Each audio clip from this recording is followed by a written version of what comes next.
Good afternoon, my fellow YouTubers, YouTube creators, my subscribers, and those that class themselves as Trevorites. Thank you very much for your continued support of this channel.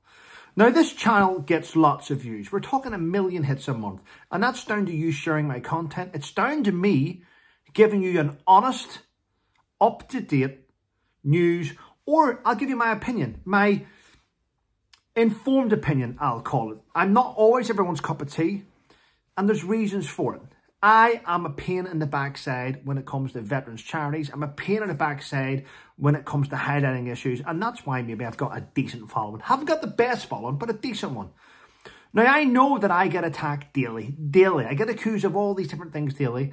And I'm still here because it's always false news. It's always news to try and ruin someone's reputation. And it can't work. And the reason why it can't work is because there's nothing to ruin. At the end of the day, I will always highlight issues. Now, it's coming up to Remembrance Day, which is a big deal for me and many people across the United Kingdom. But I'm going to let you know now, on the approach towards Remembrance Day, there's currently over 1,800 UK military charities that all need help. But when it comes to Remembrance Day, it's the done thing where no charities reach out to try and get help.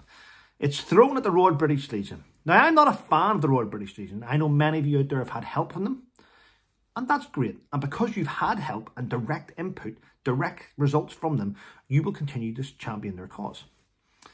But I'm going to tell you now that the UK military veterans charity sector, there's over £3 billion pounds at any one time sitting in a collective bank accounts. Did you know that the top 10 charities in the UK, military charities in the UK, have over £1 billion between them? They've got nearly 300 million in reserves alone. But there's one particular that I keep trying to put pressure on. And for some reason, the Charity Commission, maybe they're feared. Maybe they won't go near the Royal British Legion. I'm going to point this out. As of this video, the Royal British Legion currently have over 80 million in their own use assets. They've got nearly a quarter of £1 billion tied up in long-term investments, and they've got over 80 million in other assets. That's nearly £500 million the Royal British Legion currently have, and that's before Remembrance Day comes and we all donate money to them.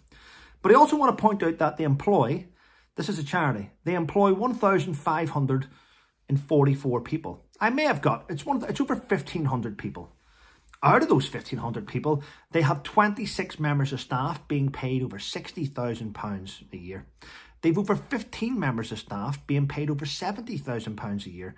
They've 7 members of staff being paid £80,000 a year. They've 4 members of staff being paid £90,000 a year. They've got 2 getting paid over £100,000 a year. They've got 1 on £120,000 plus. They've got 1 on £130,000 plus. And they've got the guy at the top, or the woman, depends how they identify now, they're getting paid £150,000 plus a year.